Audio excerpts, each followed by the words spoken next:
Sir? Kids found. Soccer reckons that she was dumped. First guess is that she was strangled. There's a fair amount of bruising around her neck.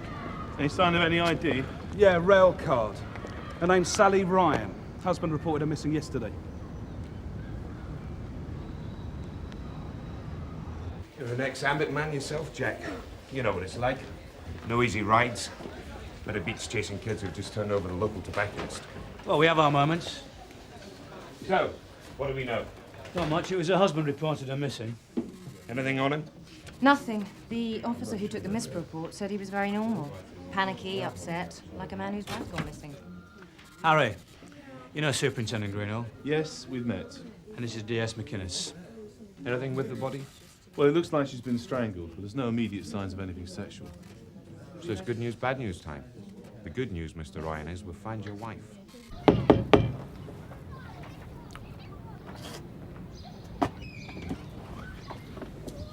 Mr. Ryan? I'm Detective Inspector Harry Haynes. Have you found her? Can I come in?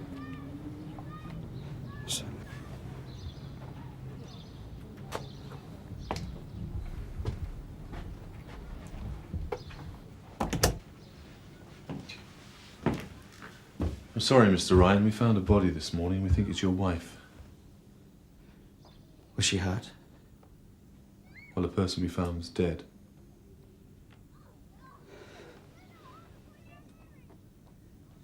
Where? At a derelict factory. A factory? Why was she there? Well, we don't know that as yet.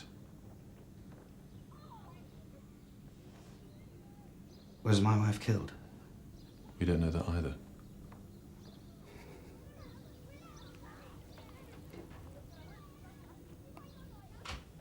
We are going to need you to identify the body when you feel up to it. Where is she? At the mortuary. I want to see her. I want to be with Sal.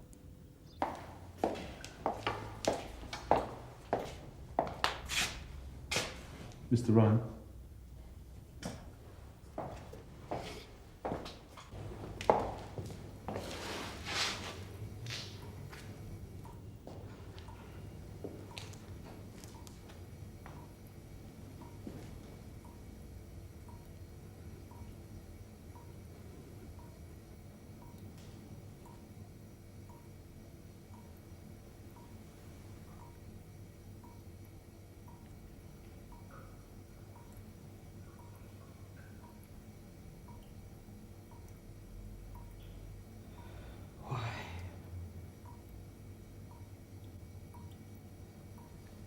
Why would someone do that? Right. I want boards around the factory area. Yep. Get hold of a recent photograph. Let's see if we can get some posters up in the local shops. When's the post-mortem coming through? Earliest will be this afternoon. Anything on the workplace? Yeah, Gov. This is them. They're expecting us. Do you want me to go round? No. Harry's still on the road. Get a hold of him. Tell him to get over there when he's done with her husband. Gov.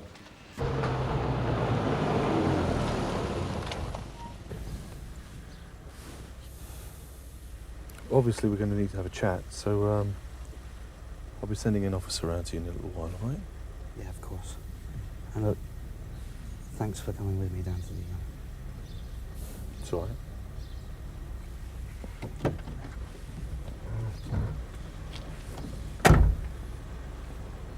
D.I. Haynes from DC Woods. Alan? The Sunhill Advertiser's expecting you. It's 28 Aberdeen Road, Amanda Gilbraith. Yeah, I'm on my way.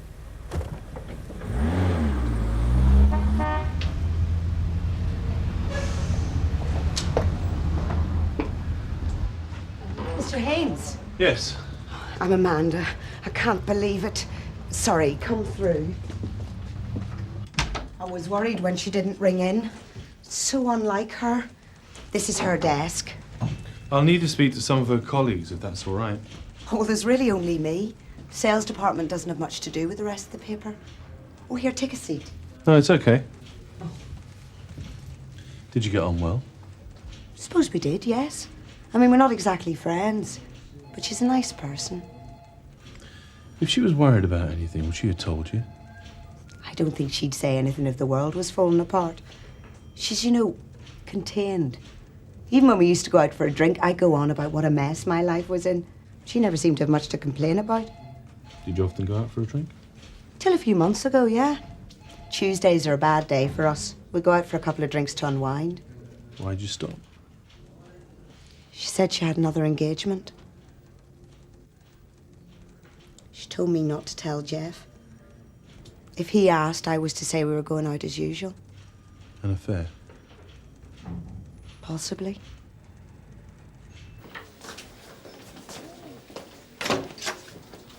If you'd like to take a seat, Mr. Ryan, I'll let them know you're here.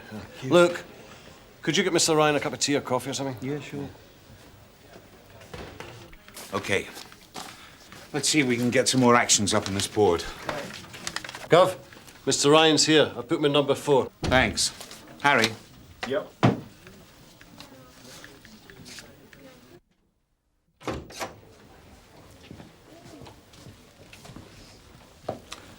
I'm sorry to have to bring you here, Mr. Ryan. We just need to ask you a few routine questions, if you're feeling up to it. You last saw your wife on Wednesday morning.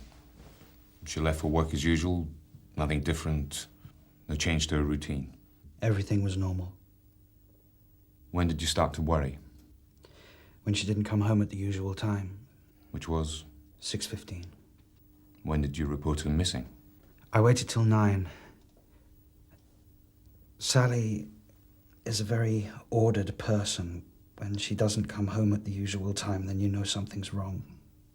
I was talking to Sally's colleague at work, Amanda Gilbraith. She sends her condolences. They'll miss her. She was good at her job. Yes, Amanda said that she'd missed their Tuesday nights out together.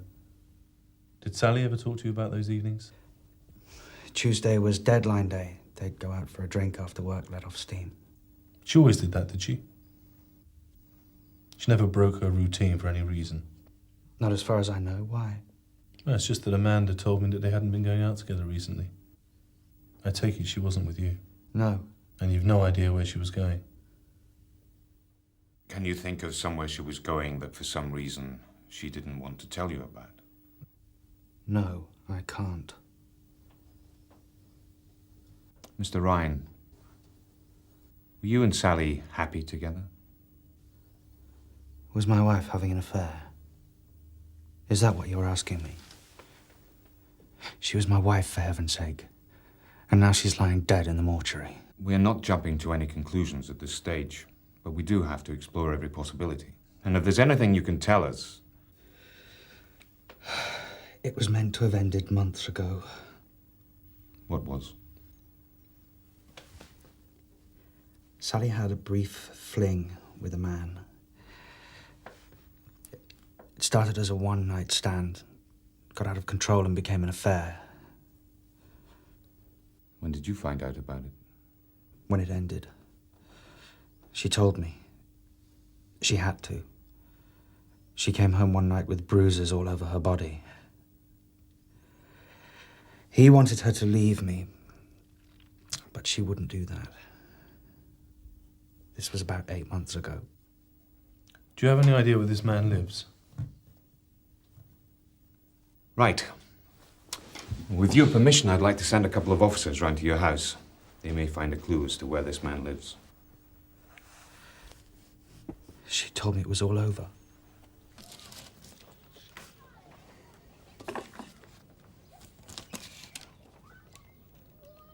I'm sorry about this, Mr. Ryan. We'll be as quick as we can.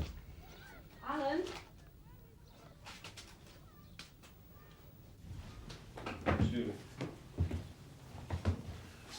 What is it? It's a receipt from a cash machine dated Tuesday the 11th. That's the night before she went missing. Does it say where?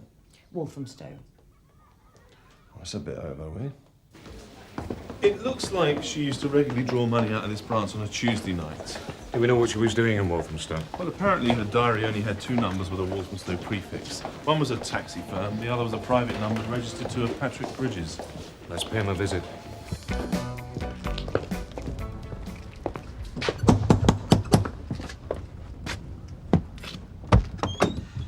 Mr. Bridges, Yes. Detective Superintendent Greenall, Detective Inspector Haynes. Can we come in? What's it about? Sally Ryan. Right. Come through.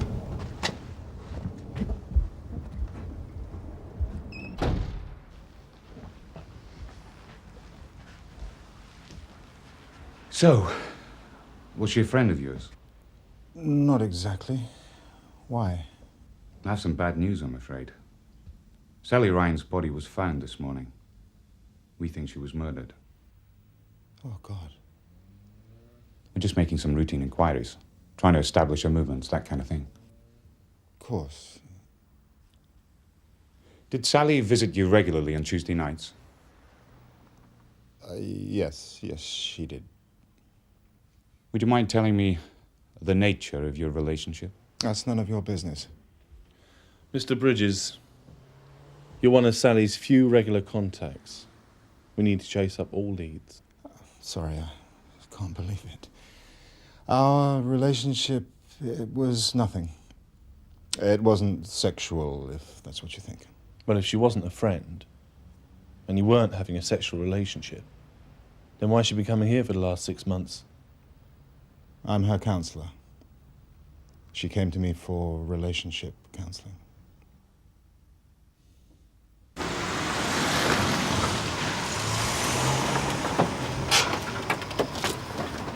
This way, Mr. Bridges. In the back? I thought that was only if you were under arrest. It's just easier, that's all, Mr. Bridges. You can go in through the front if you like.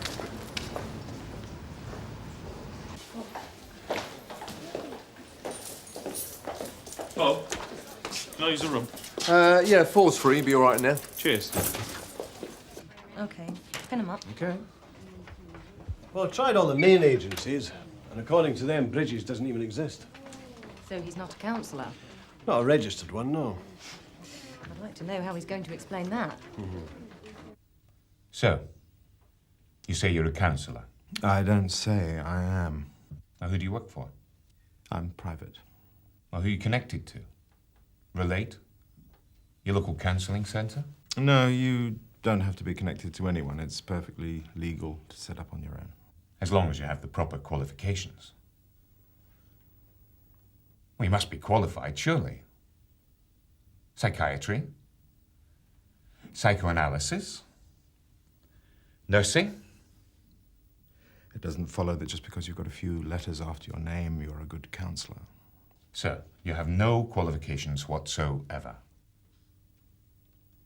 Where do you get your clients? Word of mouth, and I advertise a bit. Where? Women's magazines, Which ones? the free ones. And what was Sally coming to you for? Look, I'm sorry, but I have to respect her confidentiality there. I think Sally's past caring about confidentiality. Yes, but it's part of our code. Whose code? You don't belong to any organization. Look, I came here voluntarily. Why are you treating me like I was guilty?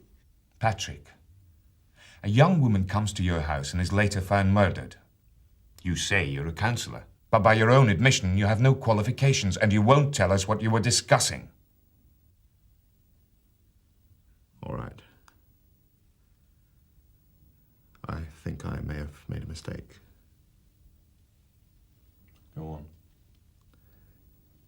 Sally's problem was her husband. He was a very jealous person. It was ruining her life. She couldn't go anywhere or do anything without him checking up on her. And that's why she was coming to you. It didn't work. In fact, it got worse. He'd always had a temper, but he'd started to knock her about quite a bit. How do you mean you think you made a mistake? When she came to see me on Tuesday, she said the violence was getting unbearable. I suggested it was time she leave. Why was that a mistake? Because I also told her to tell him she was going. She wanted it as well. He was obsessed with her lying to him. If there was to be any hope of a reconciliation, she didn't want any dishonesty. Didn't it cross your mind that he might be a little upset? Obviously, I misjudged the situation. And you think you don't need qualifications? So what do you reckon? Convincing performance. He can turn it on when he needs to. That's what worries me. You think he's lying? Maybe, maybe not. It's just alarm bells go off in my head when a vulnerable young woman who needs a shoulder to cry on turns to someone like him. Well, he's hardly a good advertisement for the profession. He doesn't belong to any profession. Well, we can't nick him for being a fraud, and we can't keep him here with what we got. No, we can't. So, Alan, would you go and pick up Mr. Ryan and bring him in? Yes, go.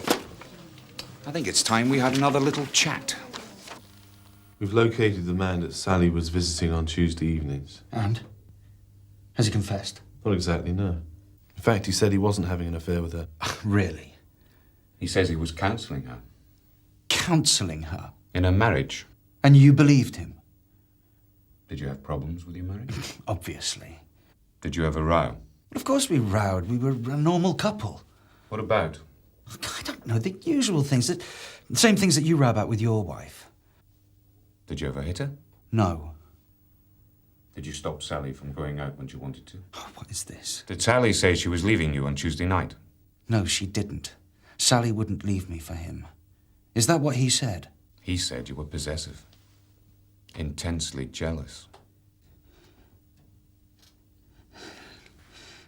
Look, you have to understand, these things are very difficult for me to hear. But I promise you, I wouldn't have hurt a hair on her head. I'm sorry, Gov. Can I have a word? Interview suspended, 1428.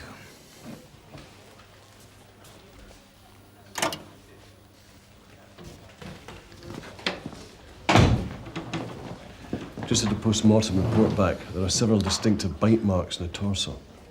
Bites? Yeah, but 2 of them are strong enough to match up to a cast. Good. Pull Bridges in. See if he's willing to let us take a cast of his teeth. I'll see what we can get out of Ryan. Go.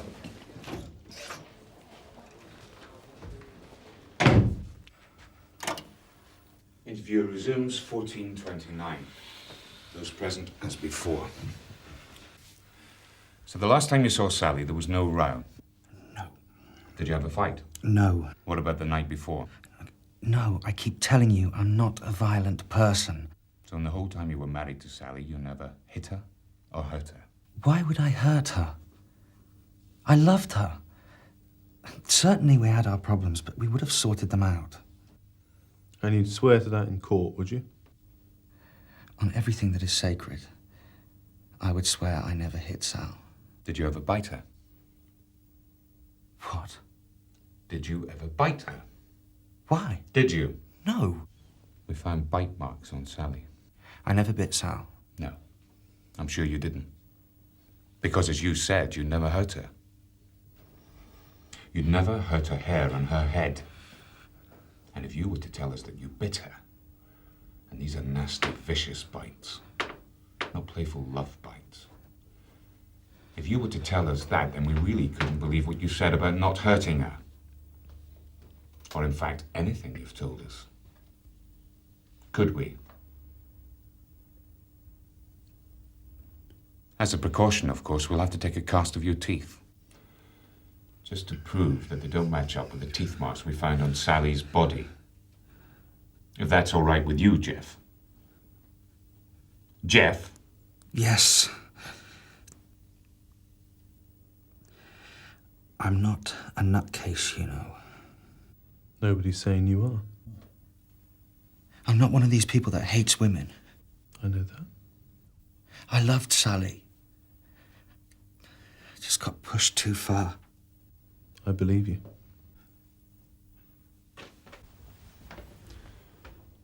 I believe you. That's what happened on Tuesday, isn't it? She just pushed you too far. Yes. Tell me about it. Sal came home about 9:30. I asked her if she had a nice drink, and then suddenly she's telling me all this stuff about leaving me. What sort of stuff? She says she's been seeing this counsellor, and between them, they've decided it's best if she leave me. That's nice. Exactly. Well, I'm bound to get a bit wound up, aren't I? I don't understand why she'd want to leave you. Sal never really loved me. Sometimes I wonder if she even liked me. Is that what she said? No.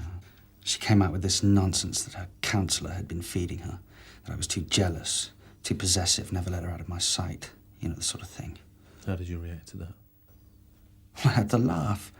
I mean, there she is saying that I never let her out of my sight. The one night that I do, she lies to me and ends up having an affair with this counsellor. She told you she was having an affair? No. I just knew. And you can tell, can't you? I mean, she wasn't exactly as pure as the driven snow. How do you mean? Sal likes men. I never had any solid proof, but I was certain the counsellor wasn't the first. Whenever we'd go out together, she'd always be flirting with other men, talking to them. And then you'd have a row? Yes. It's like I say, I'm not a violent bloke. I don't agree with hitting women. But sometimes when we went out, she would wind me up so badly. Did Amanda Gilbraith say anything about the affair? Well, she did say something, yes. She knew. They all did. I bet they thought it was a right joke. Old Jeff can't keep a hold of his woman. I said that to Sally. I said, I bet you have a right old laugh at my expense. And what did she say to that? She just kept denying it. She said I was missing the point. That made me even angrier. I couldn't bear the fact that she lied to me. She kept a part of her world from me. I couldn't bear it. Sally was mine. She was my wife. So what happened? I strangled her. I know that. But why did it go so much further than the rows you'd had before? This was different to whatever had happened before. Before, she'd always stayed with me. But this time she was going upstairs to pack her bags and leave me for someone else. I couldn't bear the thought of her with another man. It made me feel sick. I couldn't let it happen. If you couldn't have her, nobody else could.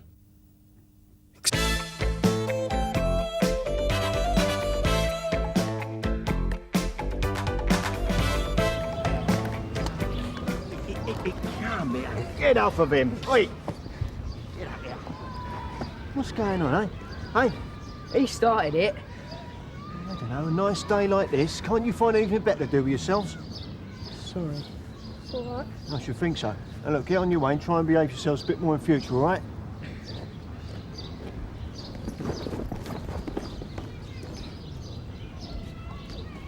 Oh, excuse me. Ah, sorry, that's my fault. Oh, officer, maybe you could help us. See, the shop's not open. We'll try the high street. No, I mean, this shop's always open. 7:30 in the morning till 9 at night. Yeah, well, maybe they're having a lie, you know? Honey, we wondered if everything was okay. Tell you what, I'll have a look round the back if you like. Thanks, officer. Sarah Oscar, 171, receiving. Yeah, go ahead, Reg. Yeah, I'm outside the late night store in Cheatham Road. We got a key holders, Carl? Yeah, okay. What's it about? They haven't turned up today. Customers concerned. The owner is Ramesh Patel. Reg? Yeah, wait a minute, Jane.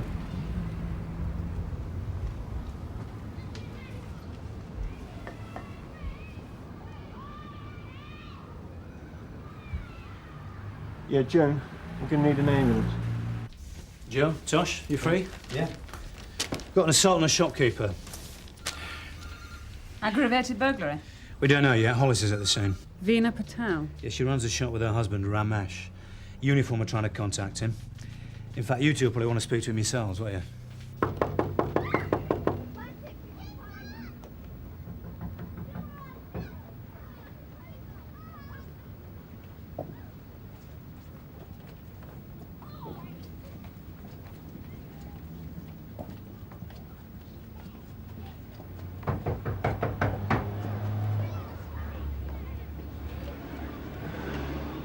Oh, we're from Sunhill CID. We're looking for your neighbour, Ramesh Patel. Ramesh? He was here earlier. Why? Could we come in for a moment, Mrs. Khan. Shahid Khan. Yeah, of course. Thank you. Thank you.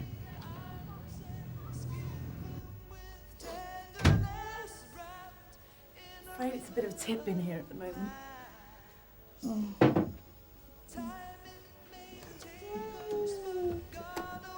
So what's up exactly? Well, unfortunately, Mr. Patel's wife has been seriously assaulted. We're trying to contact her next of kin. Veena? Assaulted? What happened? She was found about an hour ago, semi-unconscious, at the shop on Cheetham Road. Is she going to be okay? The doctors think so, but no one's been able to talk to her yet. But why wasn't Ramesh with her at the shop? You mentioned he was here earlier. Oh, yeah. He came to talk to Aslam. Very upset about something. That was some time ago. What time was this, do you remember? Aslam was leaving for work about 7:45. You don't think... Think what, Mrs. Khan? That Ramesh was responsible? How do you mean? Well, why wasn't he with her? You mean if he had have been, maybe he would have prevented the assault? Oh, I mean... Oh, God. I need to think about this.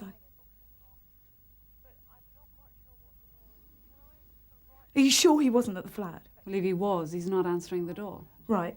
Let's double check. Bubble, idhar raho bhai ke saath, acha? Mrs. Khan? Mrs. Khan! Mrs. Khan, if he is in there, I think it's best that we deal with it. Mrs. Khan, Mrs. Khan, please. Come out here, Ramesh! What have you done to her? Mrs. Khan, please. Oh, how dare you! And then to come crying on Aslam's shoulder! Mrs. Khan, why do you think it was Mr. Patel who assaulted his wife? I know, I just know! Well, has it happened before? I bet it has, yes!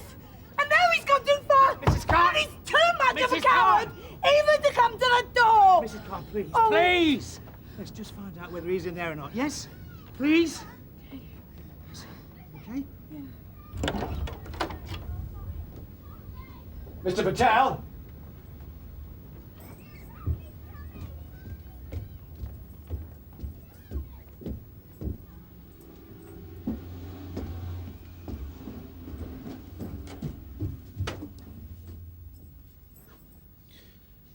Well, he's not here. No sign of a disturbance either. Unless he cleared up afterwards. Ramesh, never does a thing for himself. Why do you think he got married? Mrs. Khan, what makes you so convinced it was Ramesh who did this? I know what he's like. He's scrounged off my husband for years and off his older brother. And now this arranged marriage to a sweet girl from Gujarat who'd do anything for him, no matter how he treats her. Mrs. Khan, you may dislike Ramesh, but these are serious allegations. And without any hard evidence, perhaps it would be better if we wait until Veena can speak for Sarge, herself. hang on a second. Looks like blood. I think we should get this checked out by forensic, don't you? Yeah. Well, I'm happy to say Veena is stable. The knife wound to her arm was actually superficial. We've been able to patch it up. But she's lost a bit of blood, and she has sustained very heavy bruising to the head and upper torso. Will it be possible to interview her? Oh, yes. Mind you, her English isn't all that good. And although she's had an injection for the pain, I'd keep it brief if you can.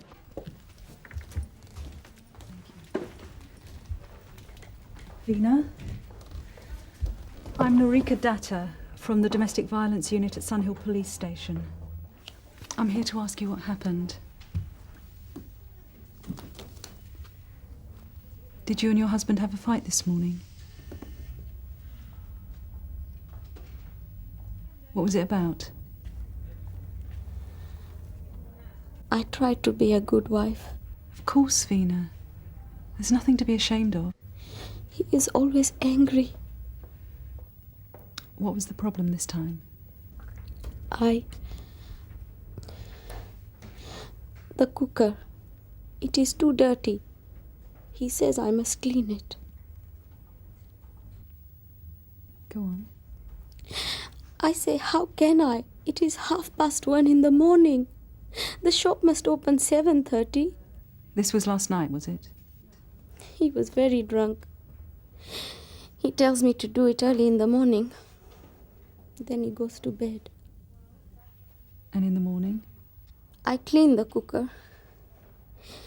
He wakes up, he's shouting, I make too much noise. I tell him, I had enough. I'm his wife, not his slave. He says if I say one more word, he will cut out my tongue.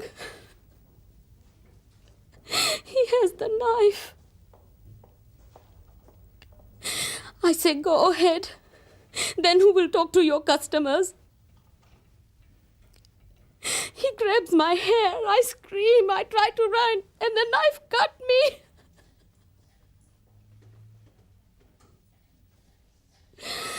He says, next time he will kill me.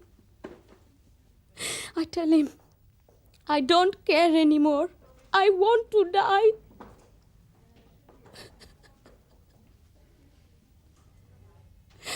I hate him. What did he do then, Vina? He started hitting me. I fall on the floor. He's hitting me until I cannot feel it anymore. And then? And then he goes out. I clean up. And I go to open the shop. What, even in that state? You don't give up easily, do you, Vina? How many times has this happened? We are married just 1 year. And all that time he's beaten you? Well, he's not going to do it again. Do you understand? We're here to make sure of that. Please, I don't want any trouble. Vina, I know you're afraid of him and of the disgrace, and I know your honour matters very much to you. It's not a question of Izzat anymore. You have to think of your safety. I will tell you where he is.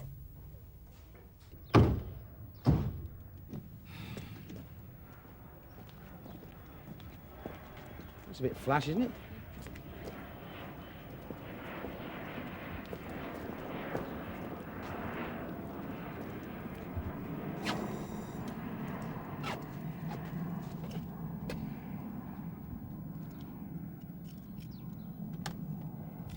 Kishore Patel. Yes? I'm Detective Sergeant Morgan. This is Detective Constable Lyons. We're from Sun Hill. Can we come in, please? By all means. Thank you.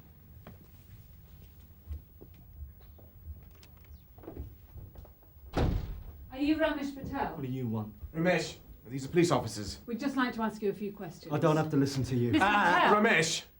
We're here because your wife has been seriously assaulted and is in hospital. We need to ask you a few questions. Get out of my... Now, hang on a minute, will you? Ramesh Patel, I'm arresting you for assaulting your wife. You do not have to say anything unless you wish to do so, but what you say may be used in evidence. Do you understand? You can't arrest me. What's going on? Tosh! Hey, watch it! Let's go. Look, is this really necessary, Sergeant? His wife has been taken to hospital. I'll report you. I want to speak to your superior officer. She is my superior officer. Take orders from a woman, do you? Get out! Kishore! Ramesh, bhagwan di kata. Alok Jim ke tem kar. Gabi, that's not my take. Kishore, get your arm off there. Kishore, get it. Sarge! Okay. Sarge! And you! You're under arrest too. You can't do this. Hey. Ramesh Patel, Sarge. Assault on his wife. Narika's taken a statement from the victim. This one's for assault on the police. OK, Mr. Patel, let's start with you first. Do you understand why you've been arrested?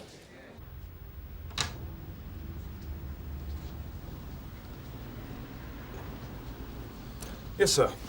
Good morning, officer. My name's Kishore Patel. I wonder if I could ask for your help for just a moment. Got a young friend in at number 2, will you, Rob? Yes, Sarge. Get off! Come on, right. come on. How about you? Come on, Grandad, what's your name? Name? You understand English? Not according to his son. Oh, terrific. Well, I better get an interpreter in then. He'll be here all day. Sarge, I've got a Kishore Patel at front desk. Wants to have a word. You'll stay with me. Right, if you'd like to come with me.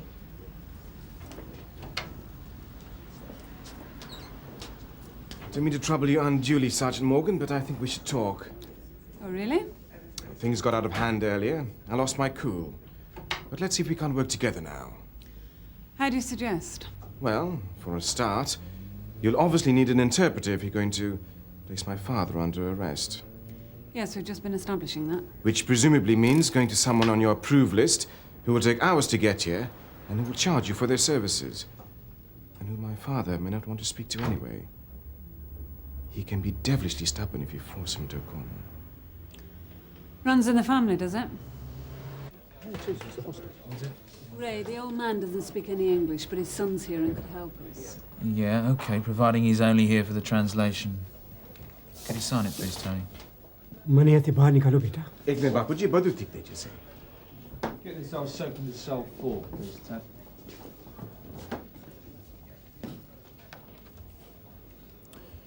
Right. What's your dad's name, mate? Slow down, Sergeant. Aren't you even going to tell him why he's been arrested? All in good time. Name? Prabhubai. Prabhubhai. UBI, was that? U-B-H-A-I.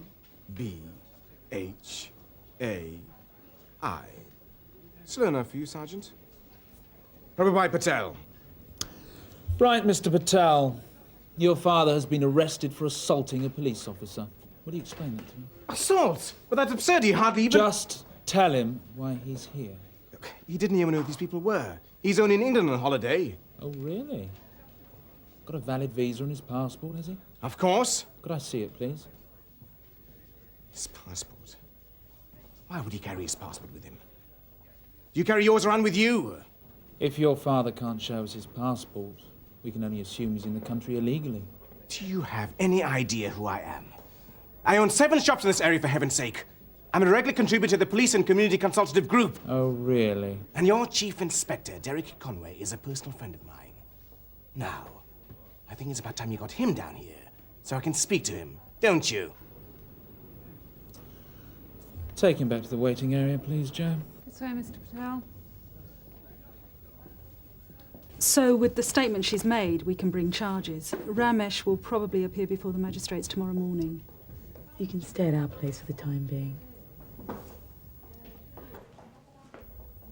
You don't think he'd try anything while she's with us?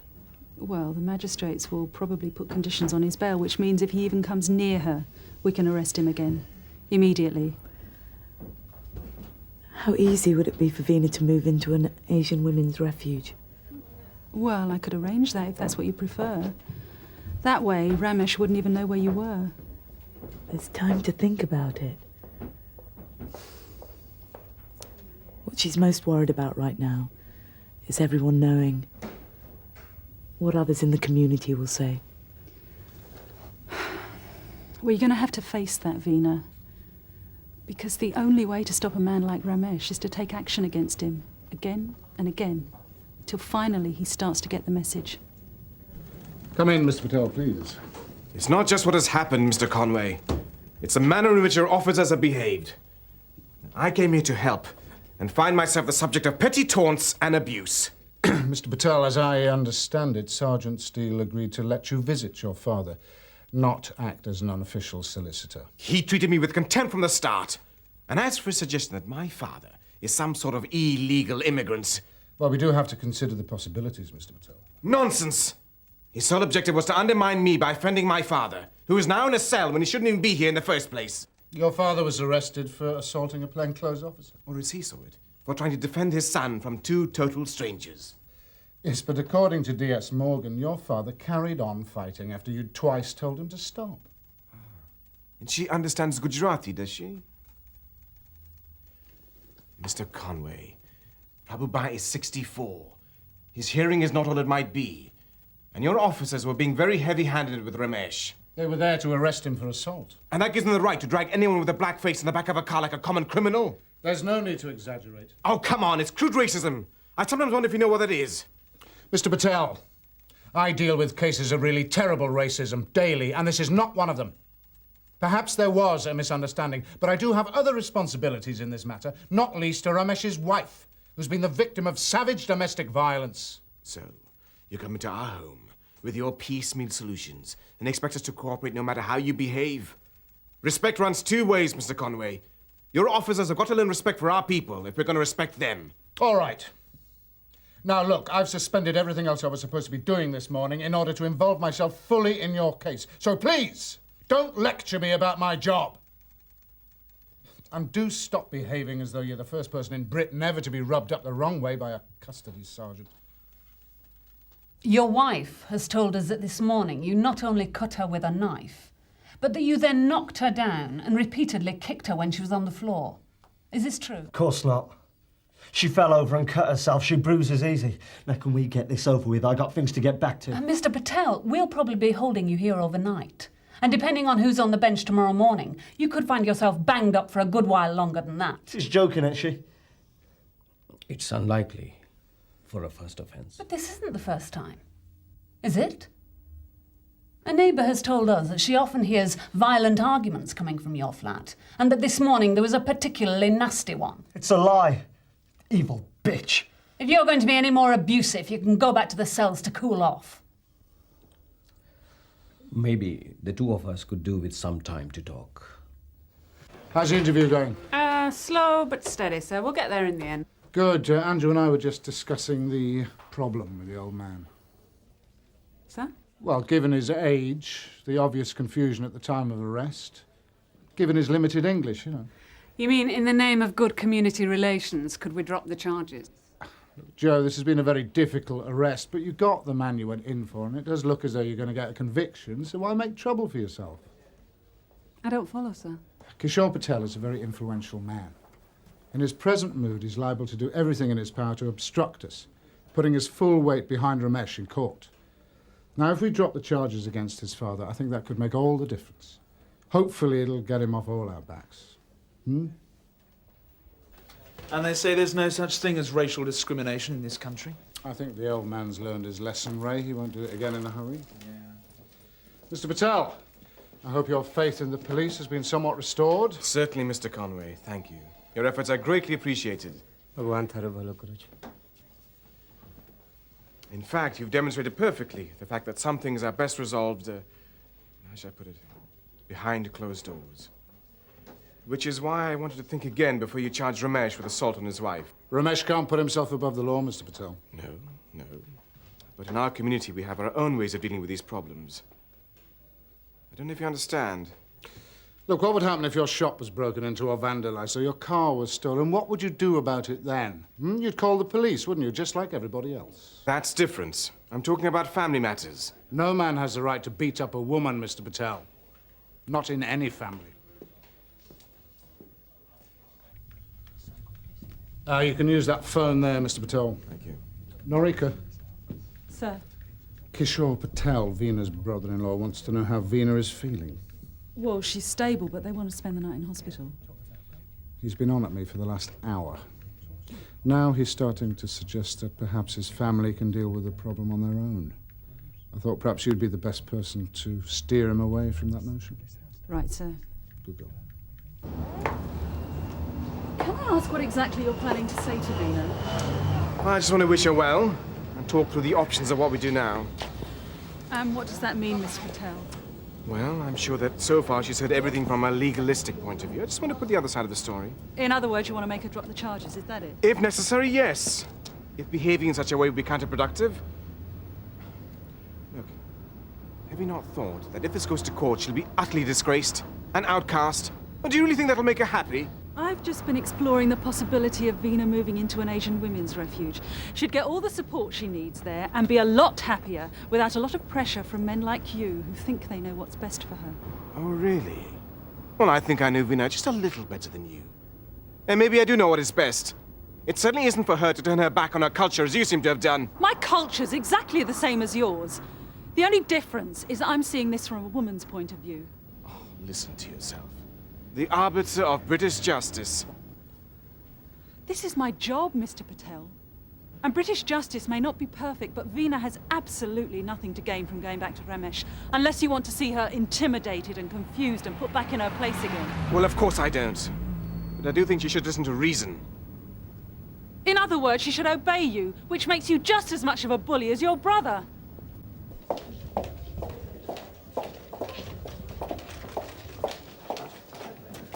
I just wanted him to see for himself what his big drinking body's done.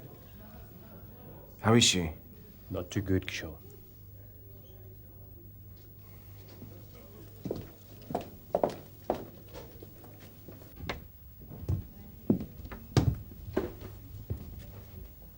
Veena?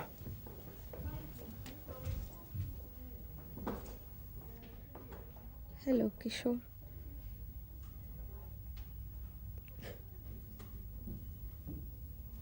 What has he done to you? He doesn't deserve any more chances, Mr. Patel. But she does.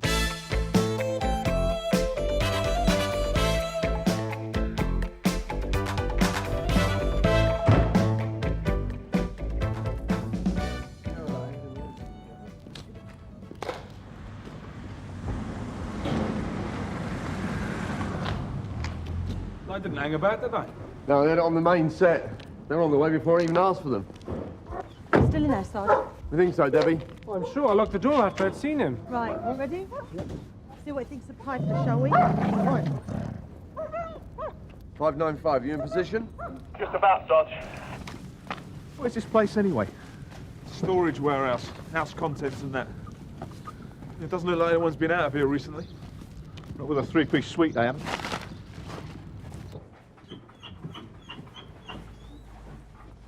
Big enough, isn't it? Yeah. You going in as well? I'm better off outside, Sarge, and Oh, don't worry. I don't want to be on the receiving end of 6 stone a dog. might confuse us, see? All yours, Ray. Right. Fine. It's long, dark, wavy hair he had, like down to his shoulders. He's a young bloke, had black jeans and a jacket. We're trained to spot these things, you know. Oh, yeah. The dog's still inside, Mr. Evans. Are you sure you called us as soon as you saw the intruder? Yeah. Well, as soon as I secured the door, I mean, we want to get him, don't we? Yes, we do, but the sooner the dog's called, the better its chances, and ours for that matter. Dog's gone straight to an open fire door at the back in here. But I shut it. I'm sure. 595, can you check round the back? Will do, Sarge. I'm coming in, Ray. Can't find anyone out here, Sarge. Piper, fine.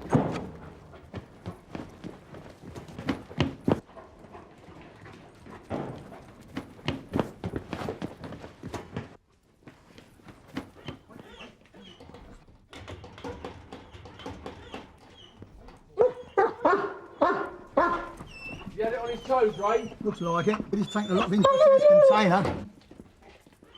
No sign of anyone round the back, Sarge. Yeah, okay, Tony, cheers.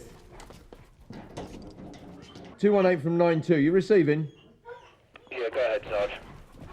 Bring the security guard round here, will you? You're on way. Well, this one's not locked.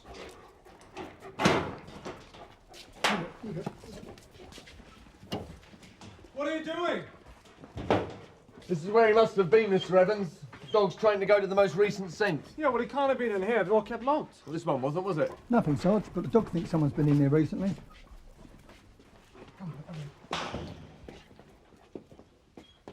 Oh, it doesn't look as if much has been going on in here, does it?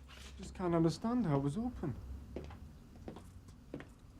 Was this left like this? Dunno. I mean, no one ever comes in these things apart from the punters. They have their own padlock and keys these days. What's this then? Sarge. Dust? Cocaine. I think so. And someone's broken in to steal it. Possibly. There's no sign of forced entry. I think the container was opened with a key. I see. The container's being used by the Blake family. We've checked our records. We've got nothing on them. So what do you reckon? The night security man? Unless he's a better actor than he is security guard. What then, Bob? I'm not sure, but I'd like to go and visit the Blakes. Fine. I'll let CID know what's going on when they get in. Well, you better come in. Can't believe anyone broke in. Like Fort Knox, those places. We don't think anything was taken from the container, Mr. Blake. Firm are paying a fortune for that place, too. Firm? Oh, my company moved me down here. This is just temporary. I'm a marine engineer for Swabies. Used to travel all over the world working for Saudis and that. Millionaires, the lot. Now they've even shut down the Humberside office. What's happened? Oh, it's nothing. There's been a break-in at the storage warehouse, Mrs. Blake. Nothing that concern you. But you would let them get us the cheapest place, wouldn't you? We don't think anything's been taken, Mrs. Blake. There's no damage done. This is just routine, isn't it? Yes. That company walks all over you, sticking us in this poky little flat. So I'll need one of you to come down and check that nothing's missing. Well, I'll go. Nothing much on at work today, anyhow. That's the recession for you. Fine. Well, it seems your container was the only one disturbed. So the first thing I need to do is to make sure you've still got the key. Of course we do. It's on here. This little silver one. And it hasn't left your possession recently. Car keys are on it, aren't they? You'd soon miss it. Sierra Oscar 92 from 517 receiving, over. Excuse me a minute, will you? Yeah, go ahead, Mike. Got something that might interest you, Sarge. The manager from that warehouse has been on. Yeah, firstly, they don't keep copies of the punter's keys. And secondly, the containers are checked every day to see if they're locked. So our man must have had a key. Yeah, he must have done, Sarge. And it's weirder than that. The place is open 10 till 6. You just walk in with your key and away you go. So why couldn't you have waited till 10 o'clock? Why indeed. Cheers, Mike. So, Mr. Blake, this is the only key? Yes. And you haven't visited your container lately? No. Or left it unlocked? Wouldn't surprise me. No. Well, I always check it when I leave. Only that's how we found it. Unlocked. And you're both quite sure that no one else has access to your container? No. Just us. And John Joe, of course. John Joe? He's our son. He's living with us at the moment. He's gone back to college. Can't get a job down here in the smoke. Can I have a word with him? You could if he was ever in. But he's 21. You know what they're like. So what have we got? Young man, sir, John Joe Blake. Looks like he broke into his family's storage container. That's where the traces of cocaine were found. That's right. Yeah, but it could be dealing. I mean, it's a pretty good place to keep supplies. But then why didn't he wait for the few hours for the place to open? Well, let's find out, shall we? Got him. Humberside have got a file on John Joseph Blake from last year. He's a heavy crack user. They're faxing a photo through. Well, that's a start. Perhaps he is dealing. Stores the coke there before he turns it into the crack. So, do we have a word with him? Well, we better clear it with FIB first. We don't want to go treading on another squad's toes. But I suggest in the meantime we find out what he's up to. Susie, how do you fancy being a student?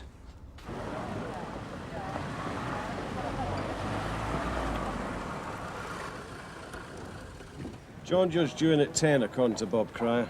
What if he doesn't show? Well, taking some life classes, broaden your horizons.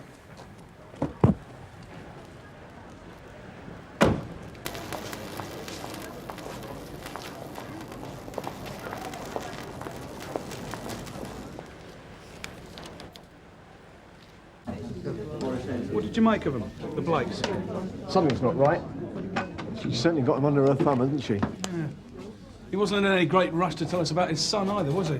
Wasn't in any great rush to tell us anything. Anything useful, that is.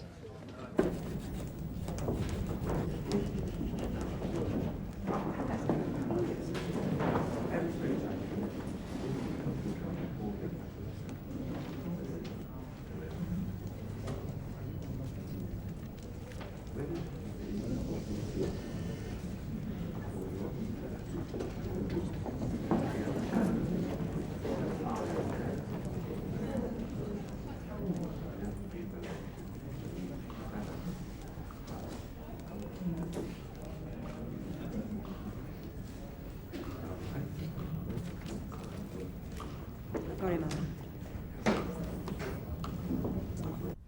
Yeah? Yeah, I'll get back to you. Susie's just spotted him, sir. Just arrived at college, looking really worried, apparently. Good. And I've just been talking to criminal intelligence. NCIS? a bit big time, isn't it? Customs have got John Joe flagged on their info database. He's a known associate of some pretty heavyweight importers.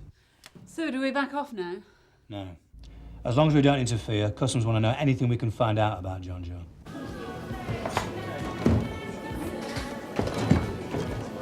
Oh, hang on. Oh, here. Oh, yeah.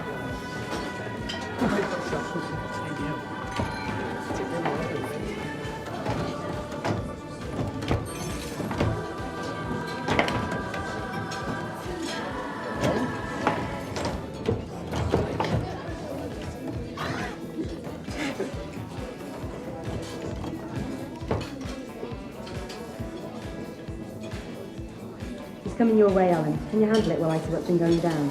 Sure.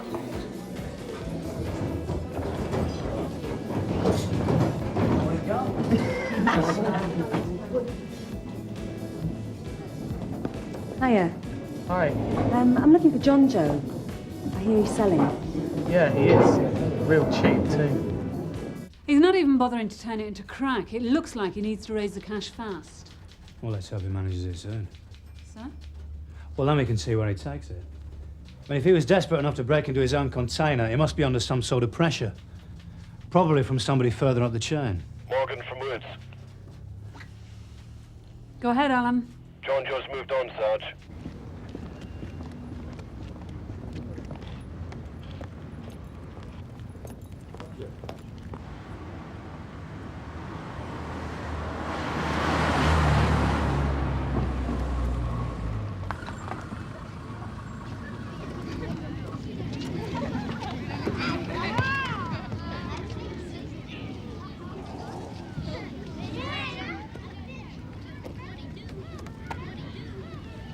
He must be over 14.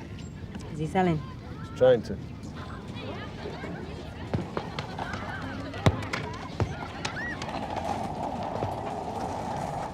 Yeah, he's selling. Fair whack and all, the sick bastard. They're probably dealers themselves, Alan. You're on. He's heading towards Elvers Road. Morgan from Woods. Go ahead, Alan. On business.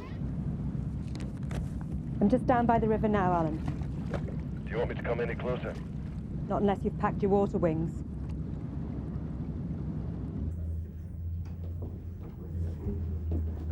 Thanks for coming in, Mr. Blake. Have you checked your container? Well, yes, that's what I came in about. And? Well, that's exactly as I left it. No one's been in there. Really? Yeah. And I think I might have forgotten to padlock it. I thought you said you always checked it. Well, I must have forgotten.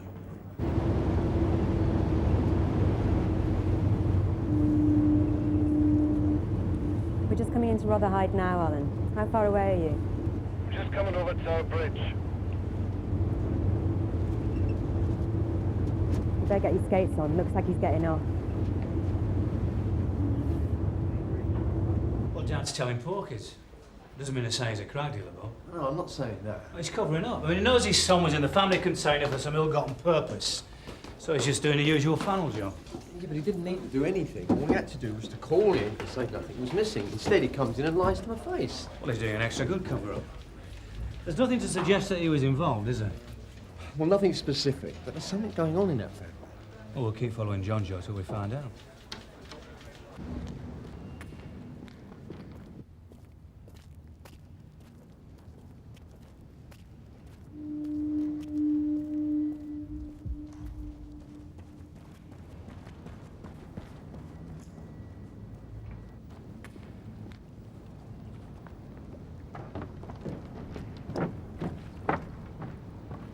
Going to a block of flats, Alan, south side of Mallard's Wharf.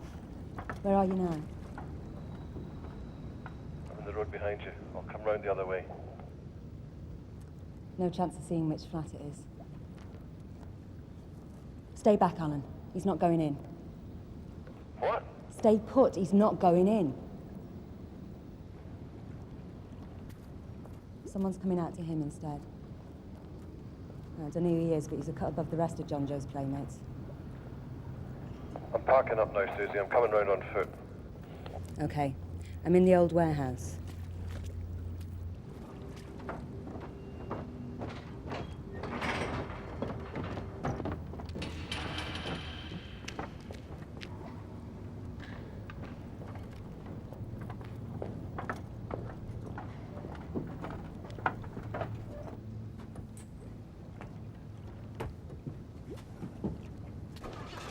It's got to be worth a look now. This bloke could be anybody, or he could be a supplier. And what about Customs and Excise, sir? Do we hand over now? Like I said, could be anybody. Do me a favour, will you, Kath? For you, Sarge? Take a call for me when it comes in. I'm expecting a reply from Swaby's Marine.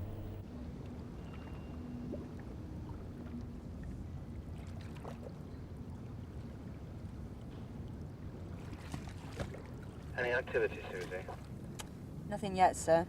They've been on the boat about 20 minutes. And this other bloke, he looks well at it, does he? He looks well off, sir. Not the sort of bloke John Joe would have anything legal to do with. Sarge, Swaby's Marine, they've been most helpful. Blake hasn't worked there for 3 months, made redundant. Indeed. And CID have caught up with John Joe on a boat in Docklands. Boat? Sarge? Cheers, Kath.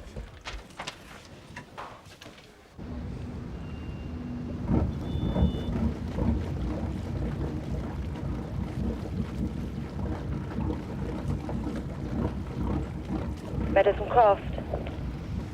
I see him, Susie. What do you want us to do, sir? I want to go for it now.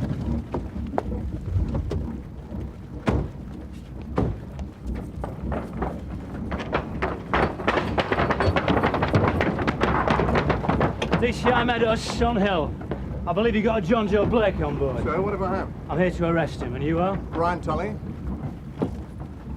A bit late to back off for customs now. John Joseph Blake. Joe. I'm arresting you for supplying drugs. You do not...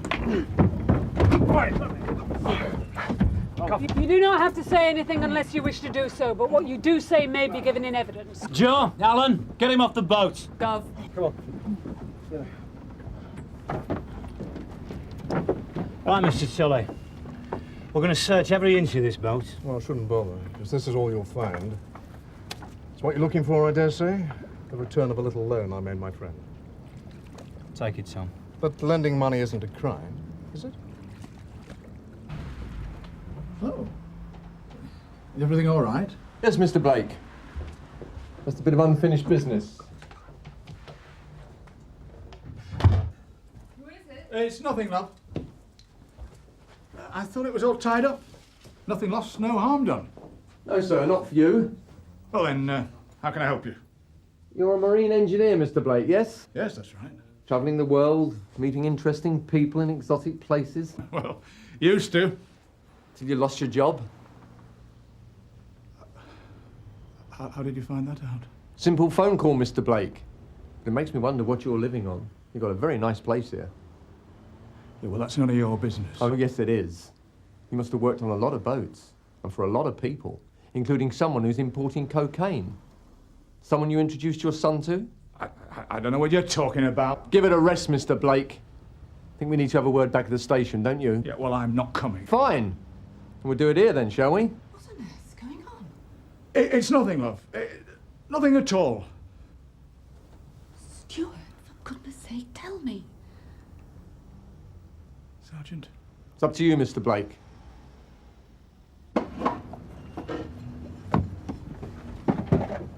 I do hate to see the police wasting their time. If there's something here, Mr. Tully, we'll find it. And if there isn't? Matters from Woods. Are you free to speak? Go ahead. Customs have been on, Gov. They want to know what we've got on Tully. Nothing so far. Has John Joe calmed down? Oh, near enough. They keep saying Tully's a friend and nothing more. All right, Alan. I'll get on to customs when I get back. Rather aggravating for you, all this. Ah, Joe, can I have a quick word? A very quick word. George, take Mr. Blake in, will you? Dad? Dad? Come on, Mr. Blake. What's my dad doing here? Inside. So Bob thinks his dad may be involved. Okay, thanks, Joe.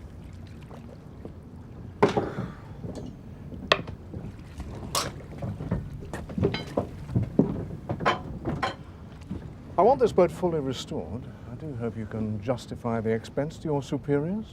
I can do better than that, Mr. Tully. I can get you the man who worked on your boat last time. Mr. Stuart Blake. We've got him at the station now. Look, I swear, Dad's got nothing to do with it. That's not what I've heard. We'll have you both for trafficking before we're through. No! Calm down, John Joe. You leave my family out of it! I can't. Unless I know the full story.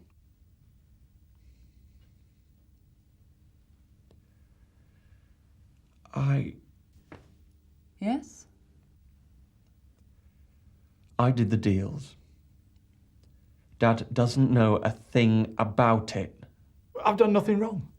I've not broken the law. Living off the proceeds of crack dealing? I take rent from my son. Housekeeping. Is that what you're accusing me of? No, Mr. Blake, we're accusing you of doing nothing. What? Doing nothing when you knew perfectly well what your son John Joe was up to. I didn't. You knew who went into that container this morning. You lent John Joe the key, and you know that he was storing cocaine there. I wasn't sure. I didn't want to get the lad into trouble. Rubbish. You wanted his money to pay for that nice flat and your wife's expensive tastes. But unless you can prove how those things were paid for, you're going to lose every last penny to our confiscation unit. What? It's the law. Since you have no visible means of support, Mr. Blake, and you and a member of your family are believed to be trafficking in drugs, unless you can prove how you got those things legitimately, they will be seized. But I've got to live on something. We can try the unemployment benefit. But my wife, she's used to better things. She'd leave me. She doesn't even know I've lost my job. Well, she's going to know now, isn't she? Well, no. Not if you don't take everything. Look. All right, I'll help you. I'll tell you about Tully and John Joe. That was just small time. Selling a few rocks because I had a bit of a habit, you know? But then my old man told me he'd been made redundant. He was in a right state. Kept saying Mum would leave him and he'd do himself. So I started helping him out. Giving him cash so that Mum wouldn't know. Is that where Brian Tully came in? I knew him through Dad, didn't I? From the old days. I knew he was into it. When I needed extra money, I went and found him. Started buying the raw stuff and making up crack myself to make more money. So, Brian Tully supplied you with cocaine? Yep. So what went wrong then? I had the stuff on tick. Just so long as I paid Uncle Brian back when he asked. And he asked? Yesterday. 2 grand by noon today. All that trouble for 2 grand. And I thought you could make a mint from selling crack. Yeah. Well, I had a family to support, didn't I? Okay, Joe, go ahead. They've both named Tully, Gov. That's great stuff. I'll just clear up here then. Brian Tully, I'm arresting you for conspiracy to supply drugs. You don't have to say anything unless you wish to do so, but what you say may be given in evidence. I'm familiar with the caution, thank you. Want my solicitor contacted immediately. By all means. Stuart Blake, ready to charge with conspiracy to supply drugs. Hey, what's going on? Right. What do you mean? We had a deal. We had no such thing, Mr. Blake. But I'm innocent. What, pocketing the money, turning a blind eye? You're as much a part of it as anyone. You see, turning a blind eye is not good enough, because it's that what makes it possible for the Brian Tullys of this world. But I did nothing. Precisely.